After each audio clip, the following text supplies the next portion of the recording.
చాలా సోషల్ మీడియాలో అక్కడిక్కడ చూస్తూ ఉన్నాము. ఆయన పైన పర్సనల్ విమర్శలు, వ్యక్తిగత విమర్శలు చేస్తున్నారు. అవి చాలా దారుణంగా ఉన్నాయి. రాజకీయాల్లో అది కరెక్ట్ కాదు.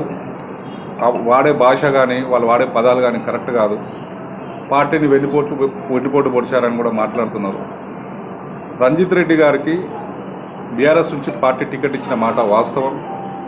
వారికి కేసీఆర్ గారు అంటే కూడా గౌరవం ఇప్పటికీ ఉందని వారు చెప్పడం కూడా మనం విన్నాం. ఆయన ఇప్పుడు మళ్ళీ ప్రజాసేవ చేయాలని పోటీ చేయడానికి పార్టీ మారిండే తప్ప ఆయన ఏదో స్వలాభం కోసమో ఇంకొకటి ఆశించి పార్టీ మారే వ్యక్తి కాదు. హెచ్చరించేది ఏంటంటే ఎవరైనా కానీ ఒక్కసారి రంజిత్ రెడ్డి గారిని వ్యక్తిగతంగా దూషించే ముందు చాలా జాగ్రత్తగా ఆలోచించండి. ఎందుకంటే మాకు ఆయన పార్టీ పరంగా కాకుండా వ్యక్తి పరంగా మాకు చాలా సన్నిహితుడు. ఎవరైనా పర్సనల్గా మాత్రం తీసుకుంటే మాత్రం చాలా తీవ్రంగా ఉంటుంది, పరిణామాలు చాలా తీవ్రంగా ఉంటాయని కూడా హెచ్చరిస్తూ ఉన్నాము. ఏదైనా ఉంటే పార్టీ పరంగా విమర్శించండి, చర్చకు రండి, మాట్లాడదాం. ఆయన రాలేదు తిరగలేదు అంటున్నారు కదా, చూపిస్తాం. ఎన్నోసార్లు వర్షాలు పడ్డప్పుడు కూడా ఆయన వచ్చి ఆర్థిక సహాయం చేయడం అయితేనేమి, వరద ముంపు ప్రాంతంలో తిరగడం అయితే లేని.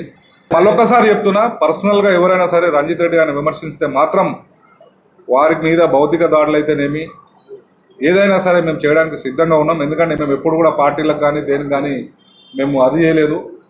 వ్యక్తిగతంగా మాత్రం ఆయన జోలికి వస్తే ఊరుకునే ప్రసక్తి లేదని చెప్పి మేము తెలియజేస్తున్నాం. Hit TV presents like, share, comment. TV వాళ్ళకు కూడా నేను ఒక సర్ప్రైజ్ ఇద్దాం అనుకుంటున్నాను. మీరు మాత్రమే జెస్సీ ఎందుకు అయ్యారు? ఇలాంటి అమ్మాయిలకి పిలవడానికి బాగుంటుంది. చందు సాయికి like you and have a జనాలకి ఒక పేరు నచ్చిందంటే దీనికి ఒక ప్రాసెస్ ఉంటుంది. ఎందుకు ప్రాసెస్ డైరెక్ట్గా వెళ్ళిపోదాం. ఏదైనా ఒకటి మర్చిపోయినావా నువ్వు? ఏం మర్చిపోయావు?